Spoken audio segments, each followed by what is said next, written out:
Good evening, everybody. Welcome to this evening's live stream. My name is John. I am the tattooed historian, and I'm once again joined by my great friend, Peter Carmichael, director of the Civil War Institute at Gettysburg College. How you doing, Pete?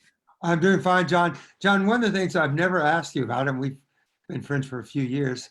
So on your left arm, you have a number of tattoos. Yes. And again, because I've never had a tattoo, I don't know if people who get tattoos, if they feel comfortable sort of revealing the backstory, or is it kind of something you keep inside of you?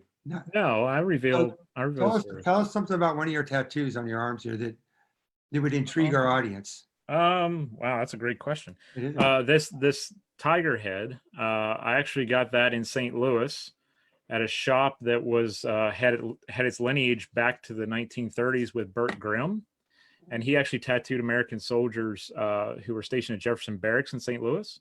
And this is one of his original drawings from like the 40s. So I went to the same shop that's been doing this same tattoo for like all those years. But when I said I want a Burt Grimm tattoo, they're like, "You want a what?" And I'm like, "I want a Burt Grimm tattoo." And they're like, "No one ever comes in and asks us for a Burt Grimm tattoo." And I'm like, "Well, I'm a historian, so I kind of want a historical tattoo."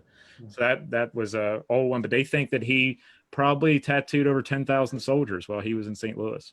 Good God. Yeah, he made a lot of money. Yeah. Well, this evening we have with us Ben Roy, a student at Gettysburg College.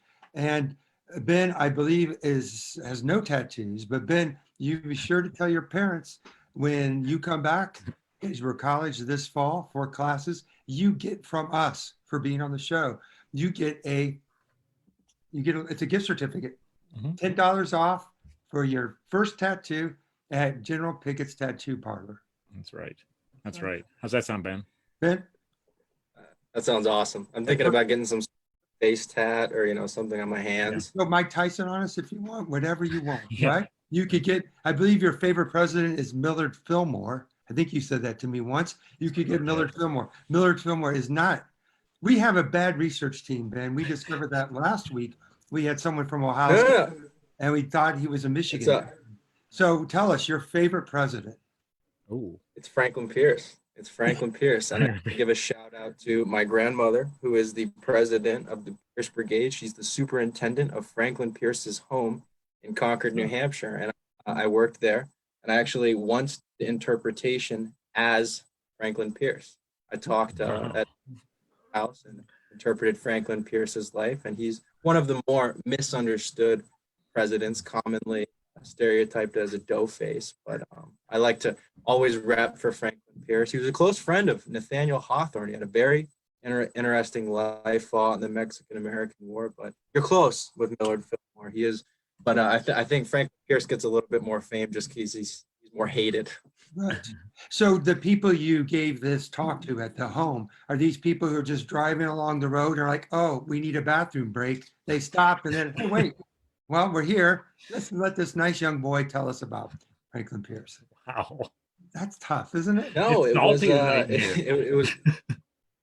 was part of the 250th anniversary of the founding of the city of Concord, New Hampshire. And our interpretive event was a part of that celebration. So I had a short 15-minute talk ready, and I talked about his life and, his experiences, his presidency. He was a dark horse, one-term president.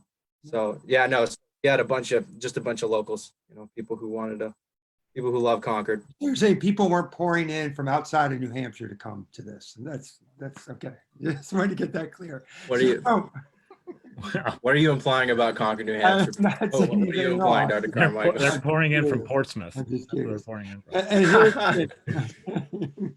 So Ben obviously grew up in New Hampshire, but after your first year, or during your first year, your family moved to North Carolina, not so far from Hendersonville, North Carolina. That's not the town though. Where's your family at these days? We're living in Bostic, North Carolina right now, but a small suburb of Bostic. It's Golden Valley. It's about 45 minutes from the nearest grocery store. So we're way out in the middle of nowhere, hoping the Wi-Fi holds out throughout all this. Yeah, we do as well. So tell us, what was the big cultural adjustment that you had to make from New England to North Carolina? Hmm. Oh, well, just the prevalence of biscuits everywhere all the time. But you know, I find people are very, very good down here. There's just they can be a little bit hard to understand, but they generally speak so slowly. I shouldn't speak in stereotypes, but they speak so slowly. Well, it's Usually, a different sort of dialect or slang. There's no doubt. Yeah, it takes, but it's a beautiful. I mean, there's nothing like a North Carolina accent. I spent a lot of time in yes. North Carolina.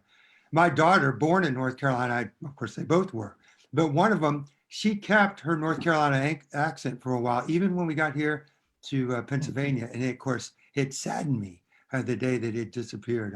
I like a good North Carolina accent and good It is North Carolina disappointing. barbecue, right? Mm. Oh yeah, Yeah. 100%. Yeah. But Bostic actually has a presidential connection as well, just like Concord, New Hampshire. I, Bostic, North Carolina, claims to be the birthplace of Abraham Lincoln. Apparently, there was yeah. Sally Hemings was from not Sally Hemings. Abraham Lincoln's Right. mother was from around this region, and there's some that Abraham Lincoln could have been born here in Bostic, North Carolina. And there's a Bostic Lincoln Center that explains all of it. I don't know when it's open. It's definitely not open now, but they claim Abraham. Right, right. Everyone wants to capitalize off old Abe, don't they? Everyone does. Yeah. Yeah. Either Let me just say a Abe or little George bit, Washington. or George Washington, that's right. Yeah. Let me say a little bit more about Ben. Ben, again, a rising senior at Gettysburg College, history major. He's also a public history minor as well as Civil War era studies. I have a little mug here that promotes that minor. He's doing all three. And during the summers, he's had a range of experiences. He worked at Minuteman Park, where he was an interpreter at Lexington and Concord for an entire summer. Last summer, Ben and I spent some time together while he worked on a research project. And Ben, I'm going to let you actually give the summary of it, but it's one that took him to the great state of Indiana and to Indiana University, where he did some research at the Lilly Library. And he'll tell us a little bit about his project, but I should note that Ben is the first student at Gettysburg College to receive a Beinecke Award. A Beinecke Award is a very prestigious award. It's one that will give Ben financial support for graduate school, which is truly shocking when, in fact, he hasn't even applied or been accepted, which we're all banking that will happen. He has I think, a very promising career ahead of him, as do so many of my other students. He is part of one of the stronger cohorts of students that I've ever had in all of my years teaching at Gettysburg College. So this summer, he is going to Fredericksburg and Spotsylvania National Park. And so if you show up, I suspect Ben will tell you a little bit about the battlefield there, but hell, slip him $1 or $5 and he'll tell you, what will you give him? You'll talk to him all about the great heroes of New Hampshire. Will you not? Yes. Just a little added bonus. So Ben, tell us Well, the 5th New Hampshire did get closest to the wall at Fredericksburg. Oh 5th New my Hampshire. God. Oh my goodness. Here we Here go. we go. Here it comes. Here we go. Yeah. All right. So Ben, tell us a little bit about your project last summer, and then I will give a little bit of background before our topic for tonight. Sure. Yeah. So, and thank you for the congratulations on the Beinecke. Yeah, and I think we're all. It's a strange one. Yeah, they released the funding and everything before you actually get into graduate school. So we all have our fingers crossed. But thank you again. And but yeah, my Colby Summer Fellowship research was specifically oriented towards student understandings of manhood before the American Civil War among college students, and kind of talking about how there's the relationship between students, faculty, and the home, because manhood at that time was understood as linked to independence, economic independence. And of course, these students, they're obsessed with manhood, and they're all male except for those, the female academies. But they're obsessed with attaining that the manhood status, but they're not yet independent. They are at college. So that kind of makes both the students and the faculty, but also their parents as well, because their parents are releasing them into the control and authority of the faculty. And that's what I really focused my research on is talking about that relationship, but also carrying it forward into how the lessons they learned in the classroom at Indiana University. A lot of these students later served as officers in the Union Army, and talking about how the lessons they learned in the classroom translated onto the battlefield, and in particular in their relationship with their men. And the final product of that research, a short paper that I translated into a presentation, was accepted for the 2020 Maxey Undergraduate Research Conference at Johns Hopkins, which unfortunately was subsequently canceled because of the COVID pandemic. But there should be an online platform where all of the presentations will be available to view. And, my friend Cam Sowers, he got accepted to the same program, so I think you'll be able to view his research up there as well. But yeah, it was a great opportunity, and you know, a unique one through Gettysburg College, and learned a lot. Went out to the great state of Indiana, spent a little bit of time out there. You didn't get to stop by and see my mom.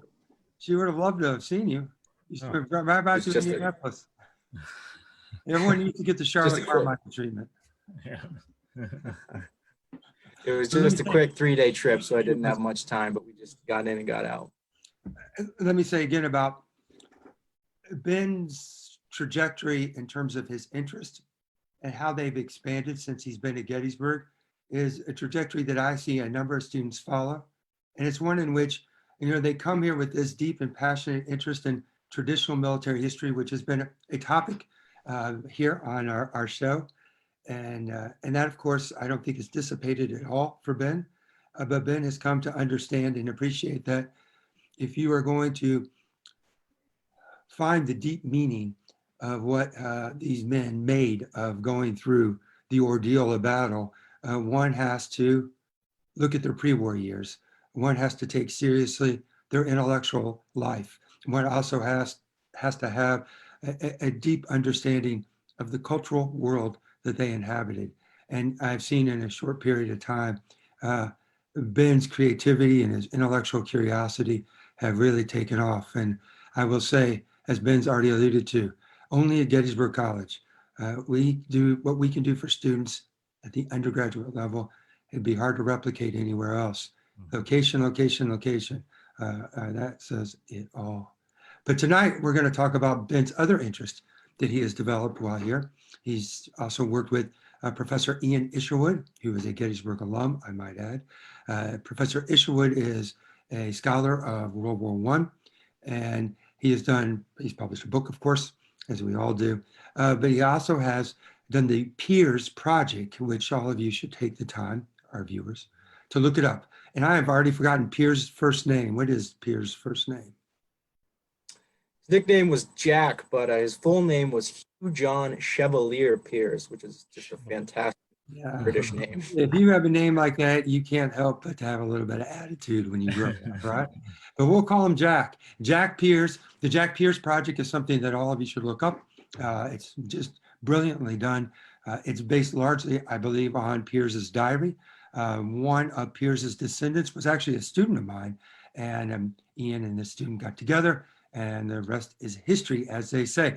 Now, so Ben has a deep interest in World War I. He was in France last fall when he was studying in England. And so I'd like to sort of start there, and then John will jump in. John is certainly more of an expert than I am about World War I, although I have a passion for it, there's no doubt. So Ben, you finally made it to Europe, cross the pond, and you get to go to the battlefields of the Somme. And you're walking the Somme, and you're seeing those battlefields.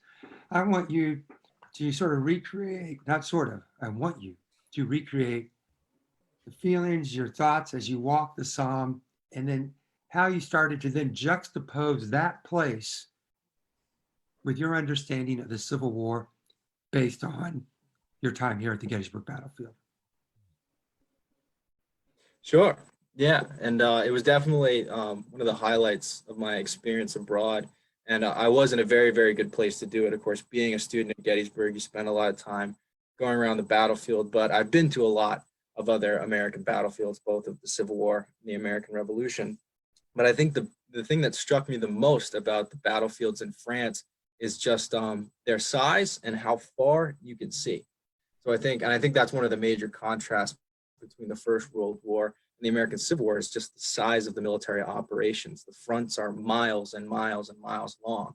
So of course I didn't go to the whole Battle of the Somme. That would be impossible in just a day. I went to just a couple battlefields in places like Beaumont and Mel. And I think that was really one of the things that struck me, was that there was just this tremendous tragedy could happen in one place. The 1st Battalion of the Newfoundland Regiment went into action, absolutely decimated in this one place. And there are contrasts to that in the American Civil War regiments like the 1st Minnesota. But on these battlefields, something like that happens on July 1st, and then something like that happens again 2 weeks later. Another battalion is decimated. And then something happens like that 2 months later in November, when I think it's the 15th Scottish Division attacks, and whole battalions are wiped out again in the exact same place. And I think that kind of just, that loss that happens in one small geographic location that's also extrapolated over 5 miles of frontage, that is what really struck me about the difference between a First World War battlefield and an American battlefield. And the other part of it was just purely geographic. I think I have a lot of emphasis on environmental history in my past studies and everything like that. And of course, we don't want to say that environmental factors control military factors totally, but I think that was the biggest thing that hit me right off the bat as soon as I walked out of the train station. On the Somme, you can see for miles and miles, the forests have been cleared for thousands of years. And when there are small, woodlots, they stick out like sore thumbs. And I remember as I was walking, I could see the Tietval Memorial, which is a huge memorial to the missing, centered around the village of Tietval on the Somme. And it's just about 3 stories high. And over my shoulder, it was, no bigger than my thumb. And you can see that far. Whereas on a battlefield like Gettysburg, or even relatively open ones like Antietam, they're pretty well fenced in. You're very limited in your vision. And I think that's just by virtue of the geography of the United States versus France. But I think just that kind of contrast gave me, to kind of speak about in a comparative aspect, it gave me really a great perspective on just how large the First World War was, but then how small the Civil War is by comparison, if that makes any sense. That like I said, it's happening on miles and miles of frontage. I just quickly, and then let John jump in. Let me talk about the scale. I remember when I visited the Somme, one of the mines that was detonated by the British left a crater that, of course, makes the crater at Petersburg look like a small sand trap. Mm-hmm. And the way to get a sense of the scale of that crater is I took a picture of it, and our tour bus looked like a little Matchbox car.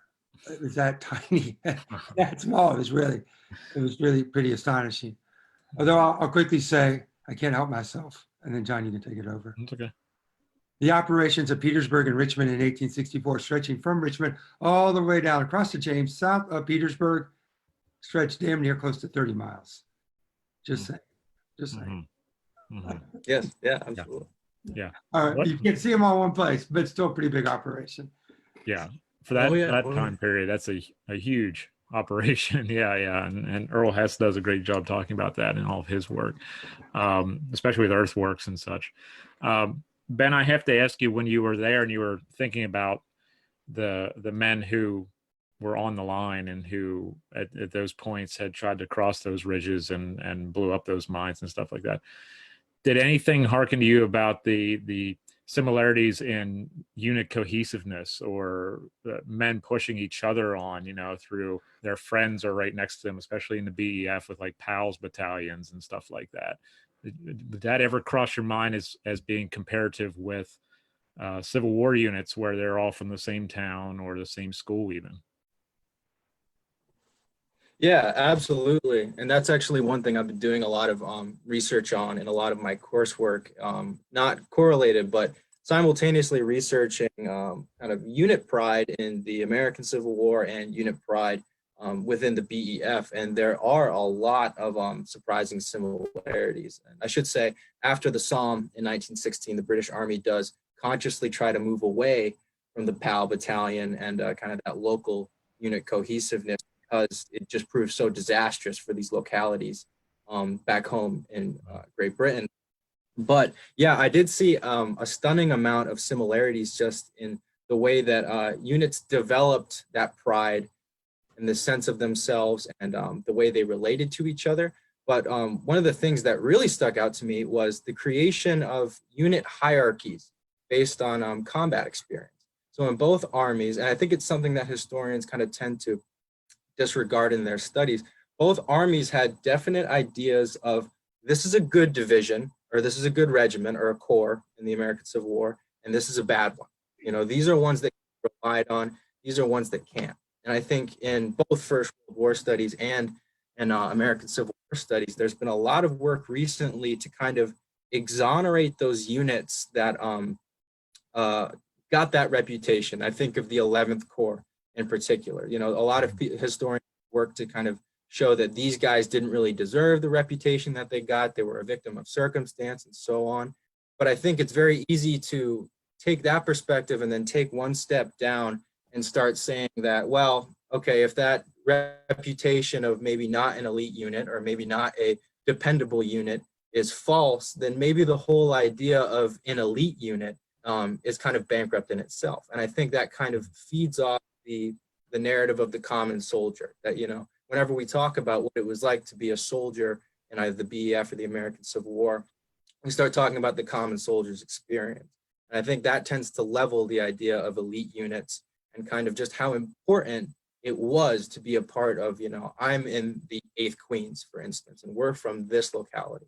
I'm in the 5th New Hampshire and we're from Concord, New Hampshire. And I think that kind of common soldier narrative and the push to kind of against and away from elite units tends to minimize that. But my research has found, of course, that to these guys, that was all important. The unit that you were in was all important. And it, in a lot of instances, it was very, very important to the guys commanding them. You know, Field Marshal Sir Douglas Haig in 1918, and I'm sure you're aware of this as well, Mr. Heckman, they just threw the Canadian Corps over and over and over again against the Germans, and the same with the Australians. And it was much the same way during the American Civil War.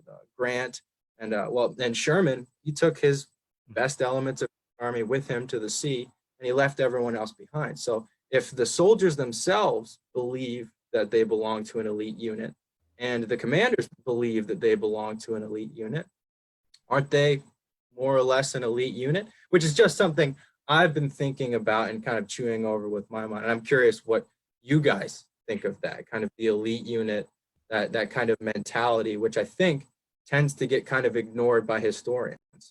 Mm. Well, I would just say what I think gets ignored is how loaded the word elite is. Right? So what do we really mean when you say a unit's elite? What we really mean is they're really good at killing. And that, right. But what it gets obscured by is we say elite, and then we think they had sort of an esprit de corps, that they had a great cohesiveness, they had a great sense of pride, and they probably did have all those things. But at the end of the day, the word killing and elite has to be, right? They're inseparable. When we say they were effective on the battlefield, what we mean is they were good at killing.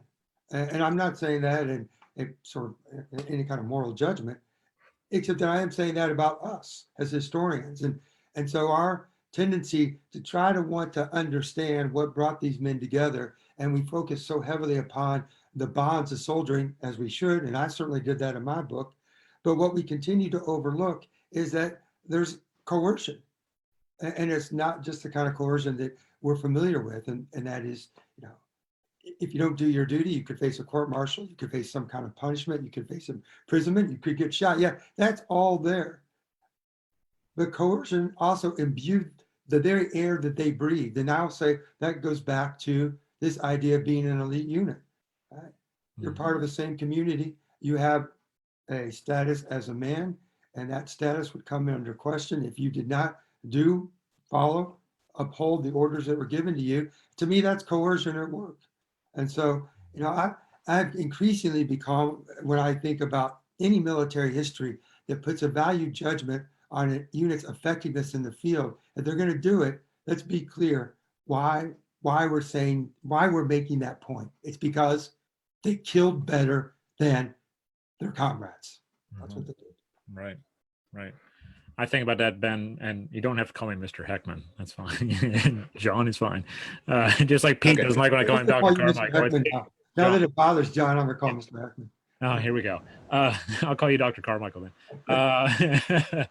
I thought of that while you were saying that, Ben, when we look back on the Civil War with like the Iron Brigade. They chewed up a lot of Confederates along the Hagerstown Pike at Antietam. They killed a lot of men in the woods on McPherson's Ridge. They held out at Seminary Ridge.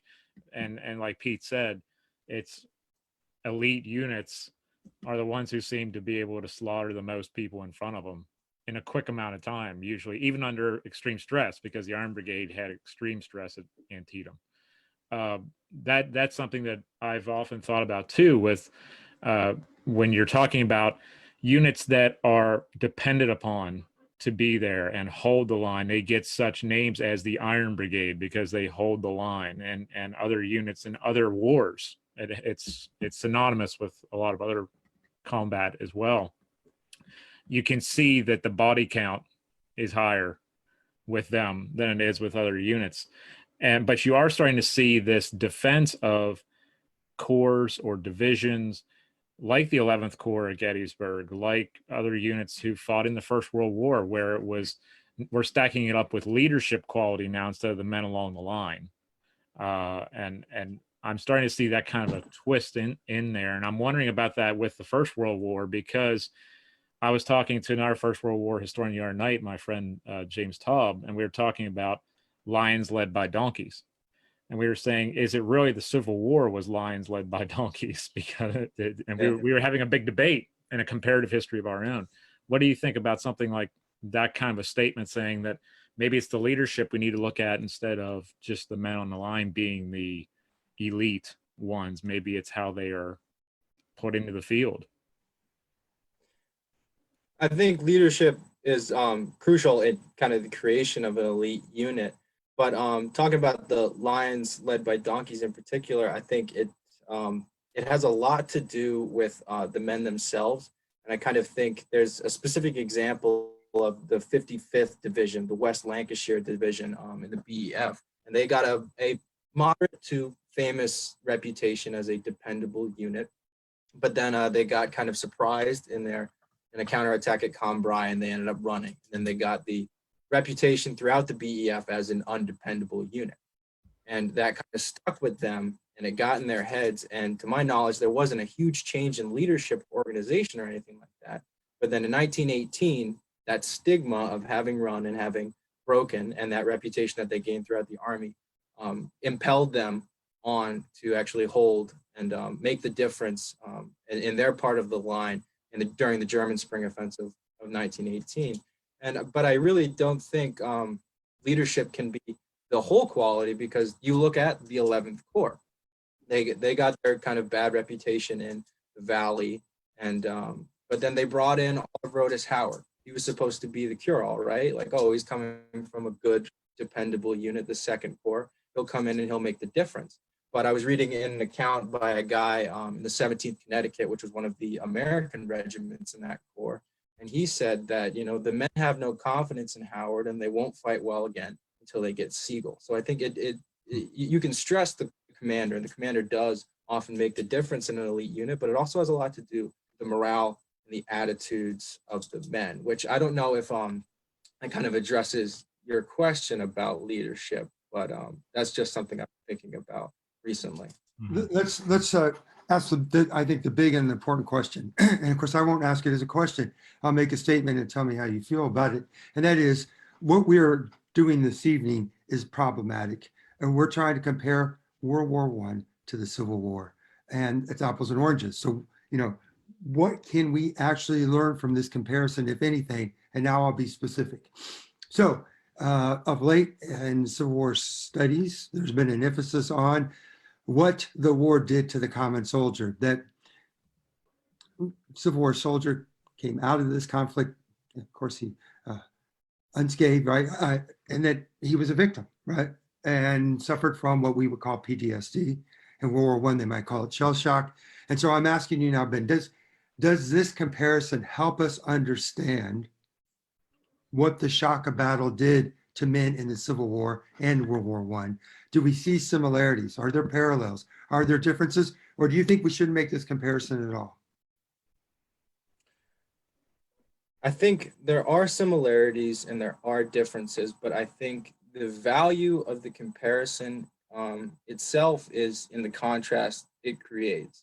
Kind of to go back to the point that we kind of started with, is that going to these battlefields for me and working with the First World War for me isn't really in the value of a direct comparison in any of it. It's studying the First World War as its own event and studying the American Civil War as its own event, but gaining different, better, more interesting perspectives on both events because of studying those both. And I think that is really, when you're talking about the kind of trauma that's going on during the American Civil War and the kind of trauma that's going on during the First World War, it's intimately related to the cultural context in which it is occurring. And of course, this is the big debate about whether you can, retroactively diagnose PTSD, a modern condition with modern diagnostics, back into history. And I think the question is, just like the question, is it worthwhile to compare the First World War to the Civil War, is do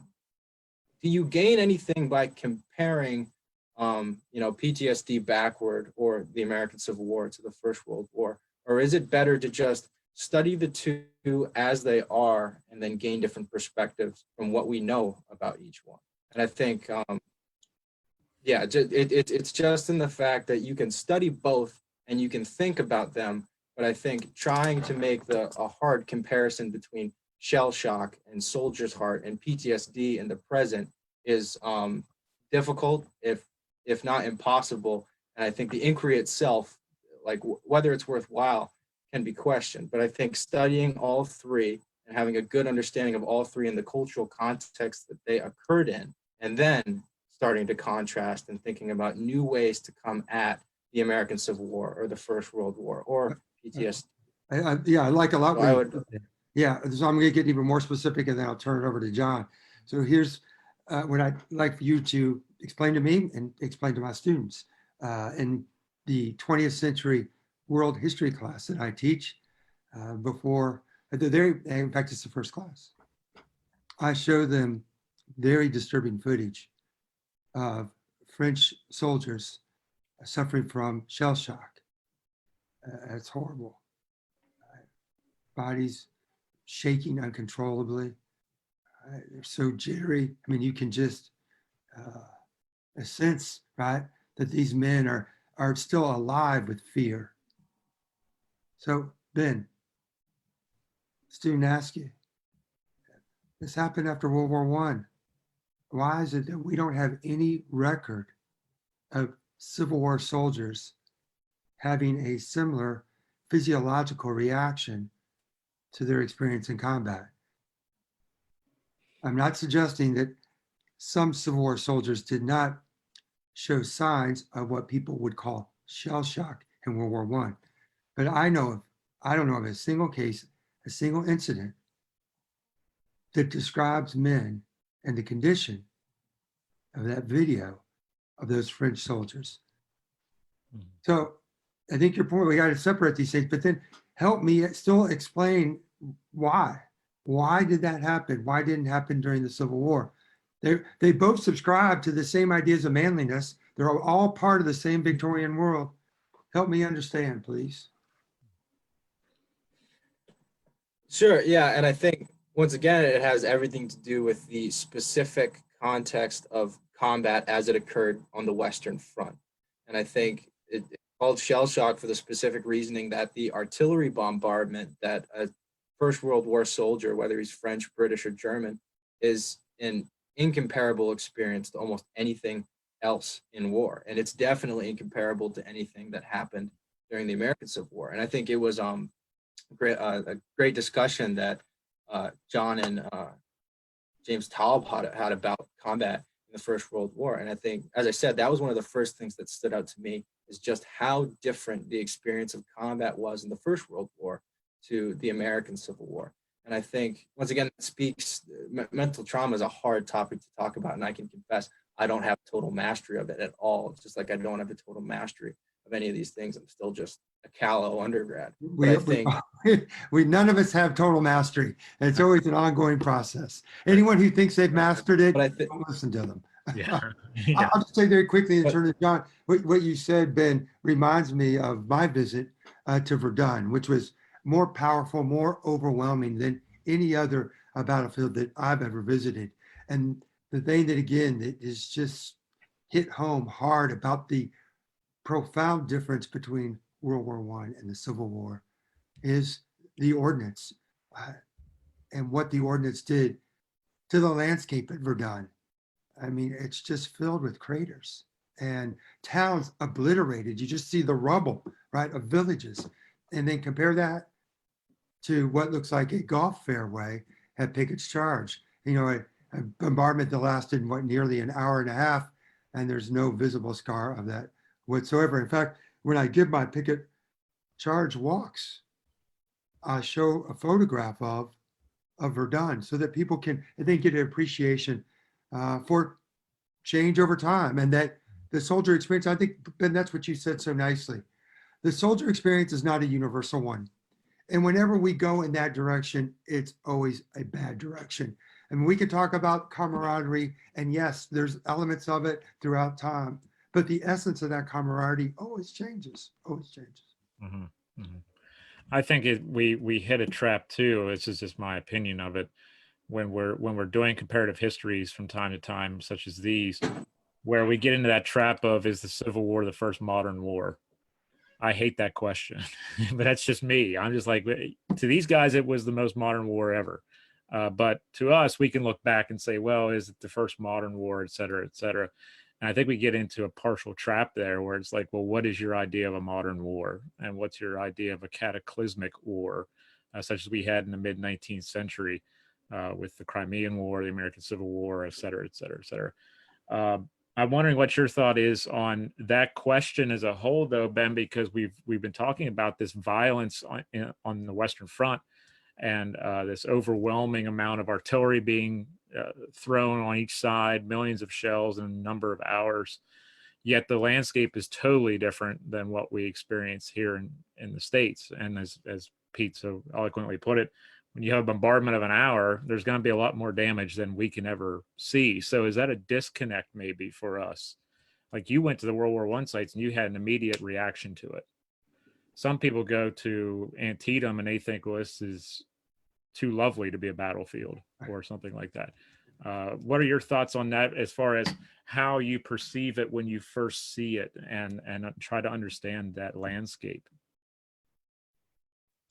I think it's incredibly powerful. As Dr. Carmichael said, you just see how torn up it all is, and you just get you immediately sense what must have been a terrible experience to actually endure the artillery bombardments that tore up that landscape. But you go to these First World War battlefields, they usually are just carved out of farmland because they occur in such rural places. They don't need to worry about encroachment as much as American Civil War battlefields do. But when you go to them, it's, you know, farm fields, all of that. And then you come to the one place that's preserved, and it's just like carved up. Everywhere you go, the trenches are, and it's all torn to pieces and everything like that. And you get a little bit of that feeling that you get when you're at Petersburg, but it's very different, and you immediately understand how important the technology was that created all of this. But I think the other part that I would want to stress about First World War battlefields is the presence of cemeteries. That was the other thing that really stood out to me as I was walking from place to place, you know, a couple miles apart. All of a sudden you would come to one of the Commonwealth War Grave cemeteries, and they're all laid out in, you know, the uniform fashion. All of the headstones are the same size. They all have the same cross. But you start to understand, as I said, how long and how costly these battlefields were, and how, you know, every few weeks there was this level of tragedy that you have, you know, 120 people in this cemetery.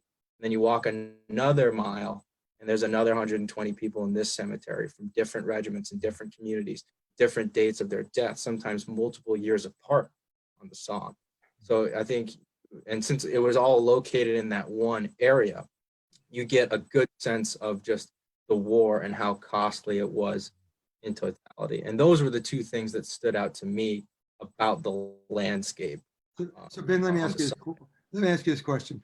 I'm a massive fan of the historian Tim Snyder, who writes about the Holocaust. He has a number of books, Bloodlands being, I think, probably his most well-known title.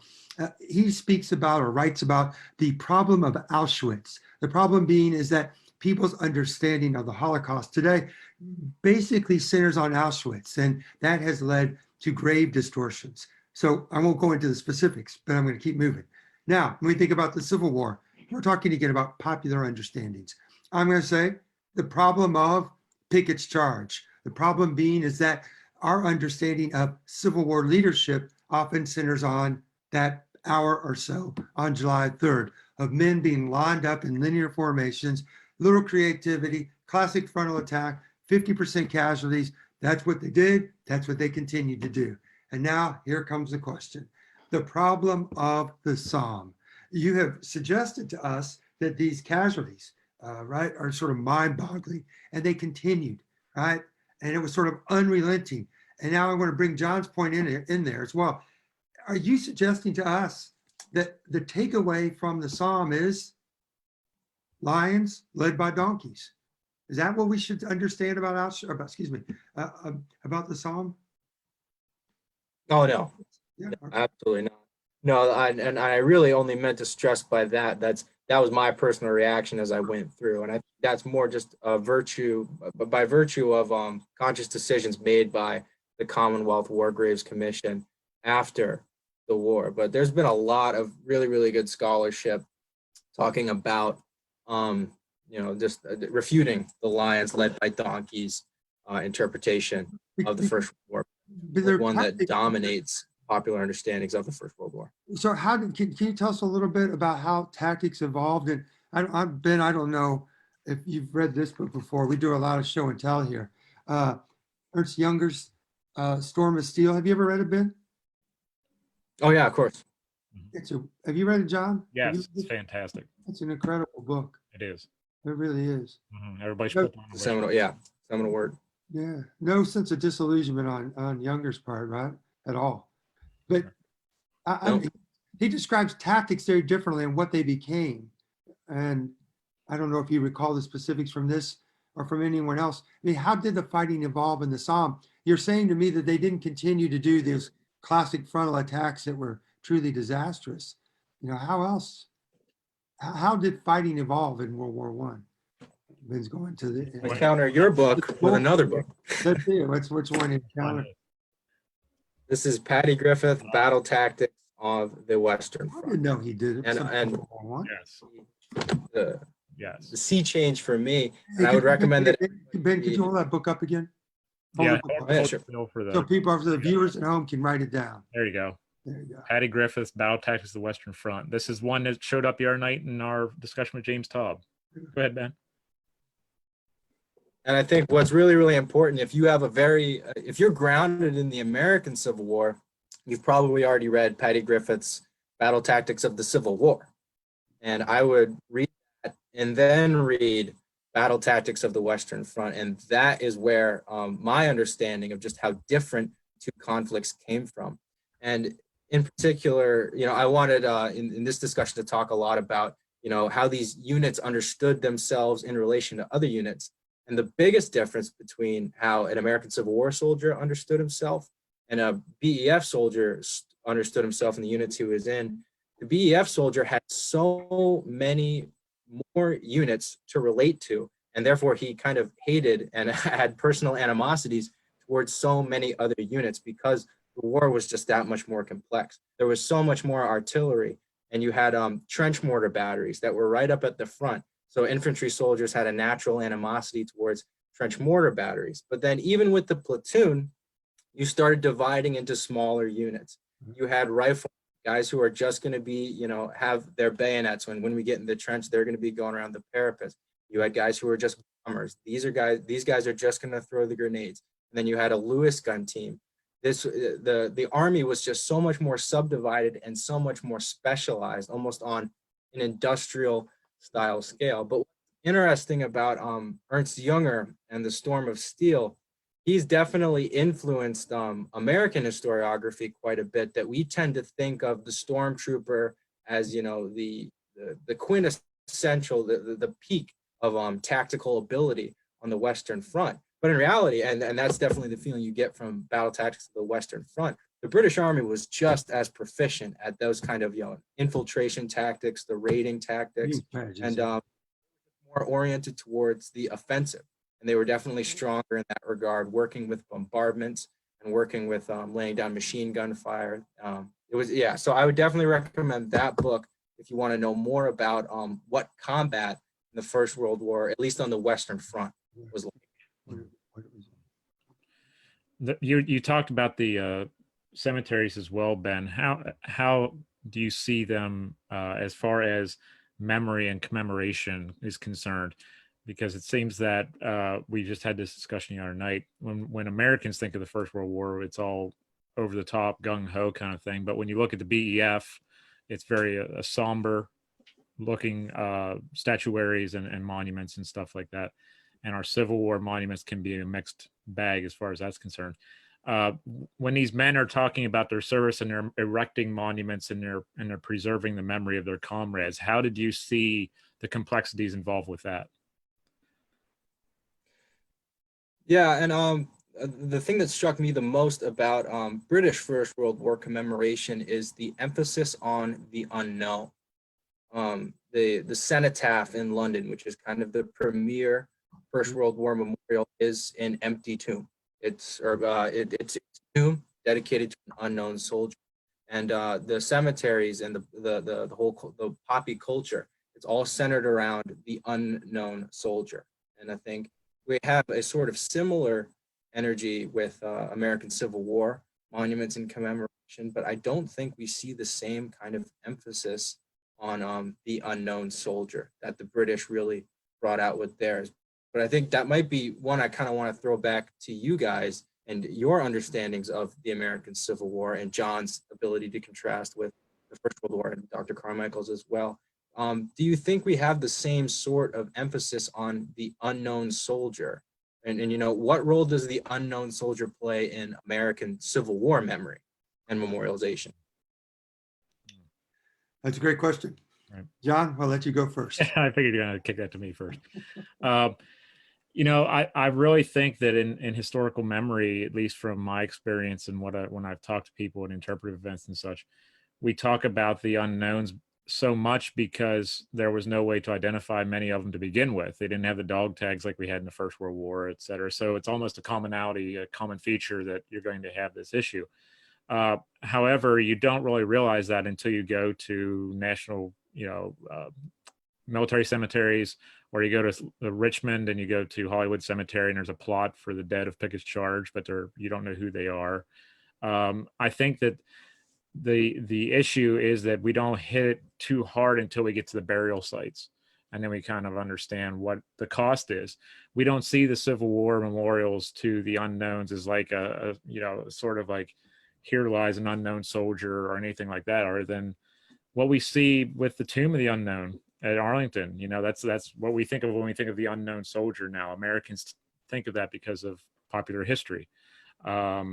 With the First World War, I've always been struck by how the British commemorate, and the British and the Canadians as well, commemorate the First World War dead, because it is centered a lot around those we've lost, who we don't know what happened to them. And it's almost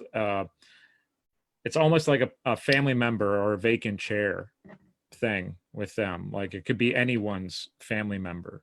It could be a vacant chair at anybody's home.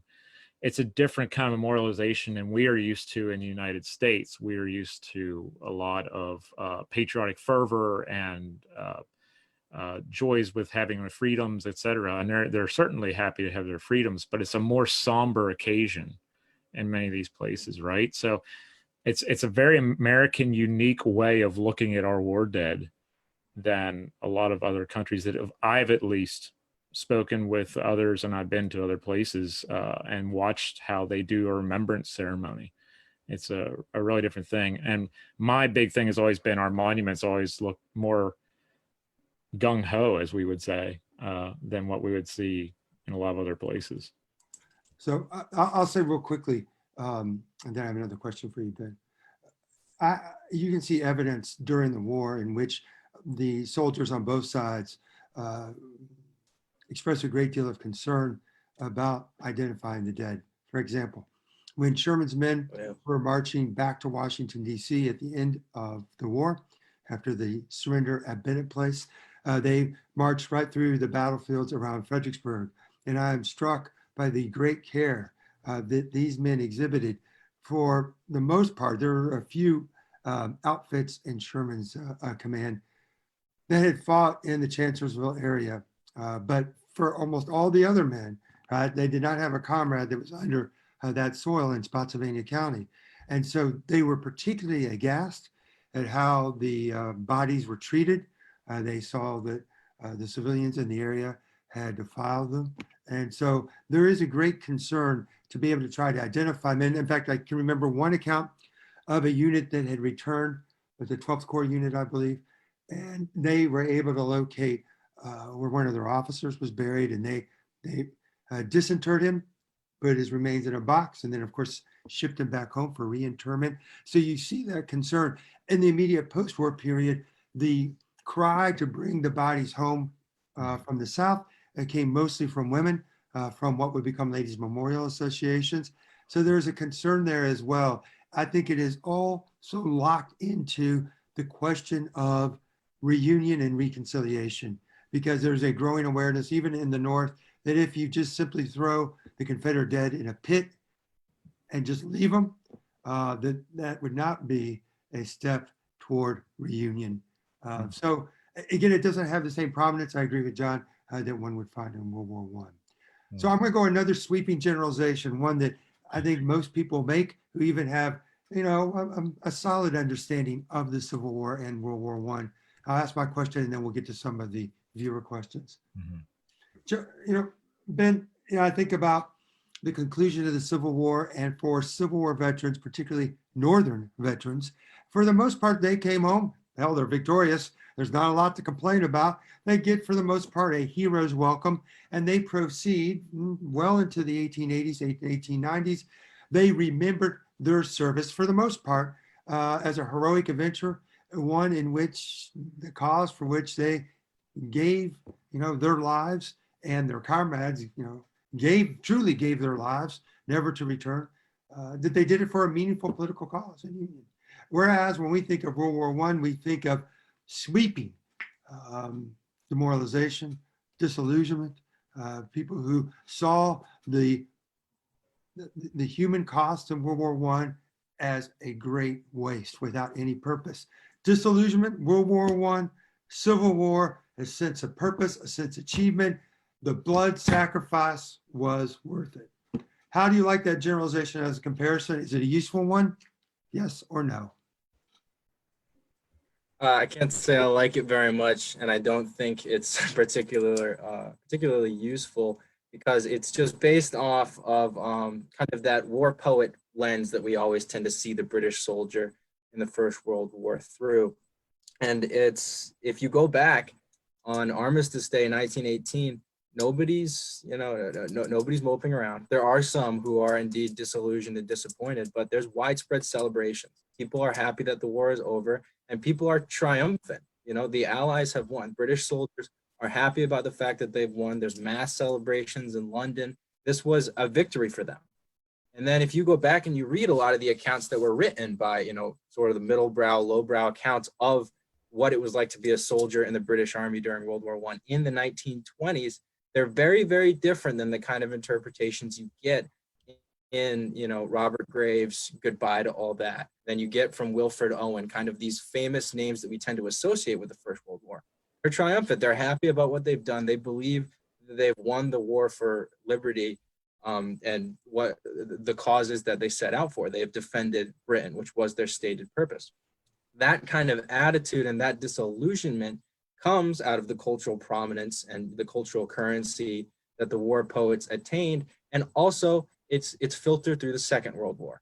we know now that the First World War is the First World War. To them, it was the Great War. They didn't go around saying, "Oh, it's the First World War," but wait, We know Second another World one's War coming gonna be. around, right?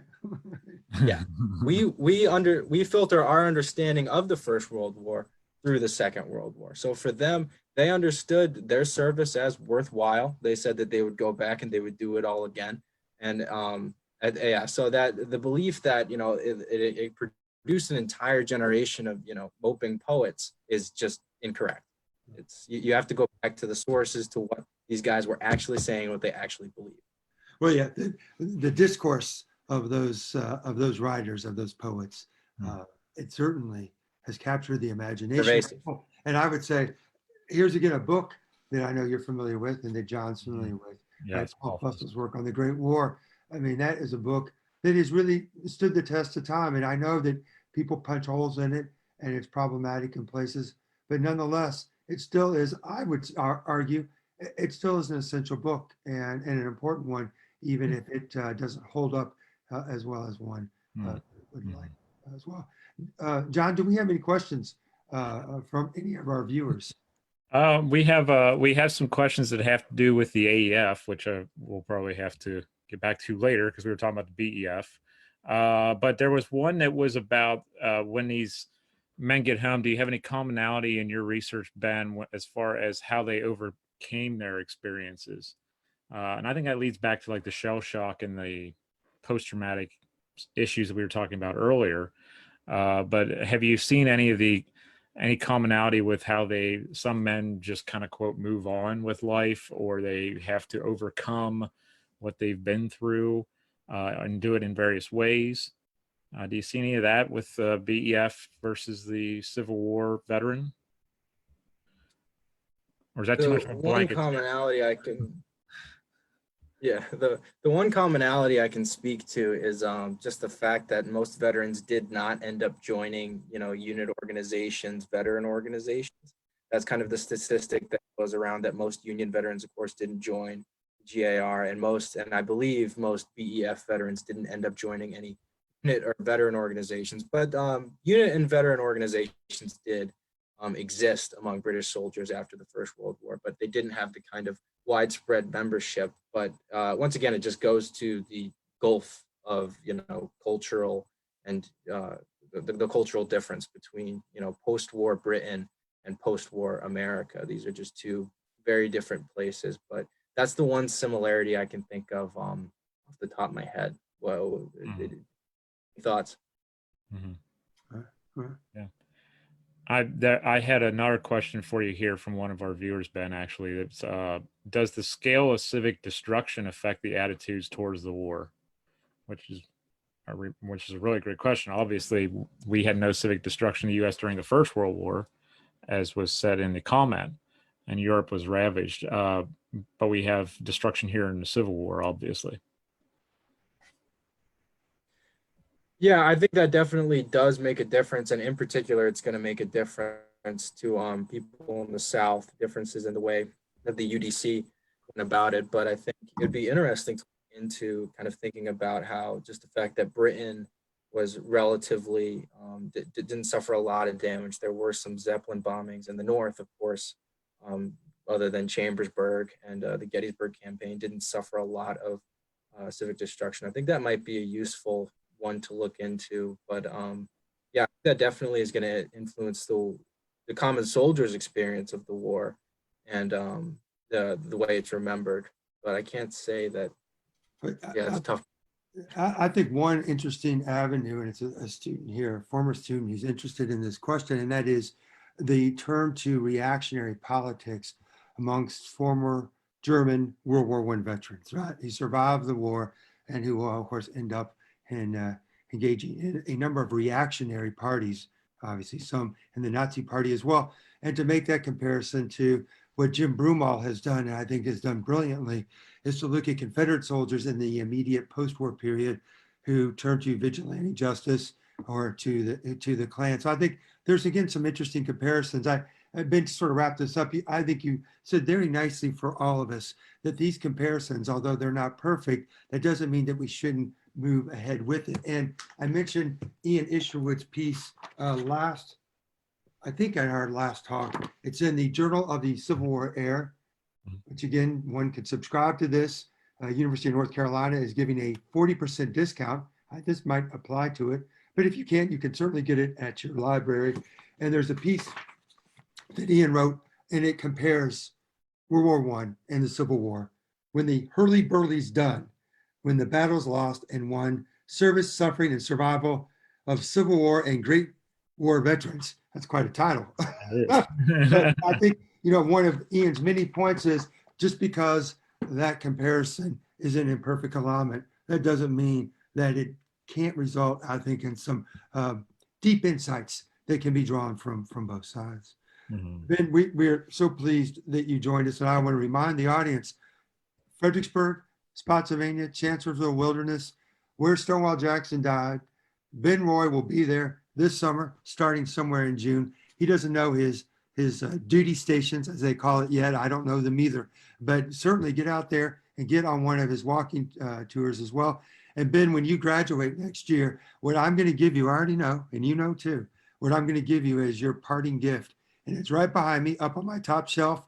That is a family heirloom, that nun. And Ben made fun of it one day. He said it was possessed and that I should be looking over my shoulder. Kind of freaked me out. It was always a source of comfort to me until Ben, of course. So it's yours now, Ben. And of course, anything happens to it, you'll have to deal with the guilt of knowing that your advisor gave it to you, right? Yes. An heirloom gave it to you. And the last thing, Ben and John, I don't know if you have any other recommendations. I do. Sure, Ben, come on, man. On that back wall, you got Old Abe. John, who should be right next to Old Abe? Franklin Pierce. Who else? Franklin, yeah. You got to stand by your man. Franklin should be on that wall. There you go. There you go. We can put the nun up there. We'll put the nun between Franklin and. I was about to say. Yeah. I don't think you're giving me anything. I think you're cursing me. I think there are some. Ben, that hurts. To watch. You know, John. No. There are some horror movies that you need to watch that I think you'll understand the burden of what you're giving me. John, you invest in these students, you give all you can. Hell, you ignore your own children for them, and then they say, you're trying to curse me. Yeah. So this is what I have to learn before I go into the classroom, right? Absolutely. I think the nun is a great thing, though. It's got a light coming down on her. You can see it there. It's angelic. It is. Ben we have 2 more students who will be coming on the show before our time is done. And they'll be coming in the month of May. And as our audiences have seen with Cameron and now with Ben, you know what? I'm damn lucky. I've got really good students. They're just seeing 4 of them. I have many others. They're smart, they're energetic, and guess what? They're coachable, right? They want to learn. They don't think they know it all. And it's just a joy to be around them. I'm going to miss the hell out of Cameron and Ben. He got Carolyn coming up and Erica. It is rewarding. And above all else, man, it's why I got into this business. It's to be able to connect with really smart, young, ambitious people. So again, go see Mr. Roy out at Fredericksburg this summer. And don't forget to tell your parents, $10 coupon off General Pickett's Tattoo Shop. Hell, John and I will come with you. Yeah, it's cash only, no charge. No charge at Pickett's. I'll get the nun. Yeah, I'll get a tattoo. We'll bring the nun with us. Yeah. Hey, well, I just want to say. Oh, I'm sorry, Ben. Go please. Go right ahead. I just want to say thank you guys both very much for having me. Thank you for all the kind sentiments, Dr. Carmichael, and once again, thank you for all your help with Colby and the Beinecke, so on and so forth. I literally would not be here without you, but I don't know how thankful I can be. Well, you still have senior seminar next fall, so we're not quite to the finish line. One more hurdle. He's working on that grade right now. Right. So we have John on Thursday, Professor Brian Lusky from the University of West Virginia, right? Yes. WVU, Co-Mountaineers. We will be talking about Brian's book, right? Men is Cheap. It is a fantastic book. And I think our audience will be shocked to learn about the many sordid activities that were occurring inside the Army, outside the Army. And when I say the Army, I'm talking about the Northern War effort. They're fascinating stories, powerful stories, And it's all part of the move in the field right now, so that we don't see the war for union and emancipation, that we don't just frame it in heroic terms, that we capture all aspects of it, even the ones that are, like I said, pretty unseemly and pretty sordid. So Brian Lusky, 7 o'clock Thursday, and hope to see you all then. That's right. Thank you all for all of your comments. I'm sure we'll get to them in the next 24 hours. We'll get back through them because I think there's a couple hundred that we have to go through. Maybe we'll get Ben in there to answer some of them No, because he's just in finals week right now. He's got time for he's this. got time. Yeah, It's he only can. finals week. I mean, it's not like you're sitting in class right now. I mean, come on. You're in front of the computer anyway. You might as well just click and open another window and just answer some questions. But no, thank you all for tuning in. Ben, thank you so much, man. And congratulations on everything that you've accomplished so far. And I'm sure you're going to go a great distance with everything. And I'm really proud to say you're a friend of mine. And it's been great to have you on, man. All right. Take care, y'all. Have a nice evening. Thank you very much. Take care, Thank you. everybody. See you Thursday.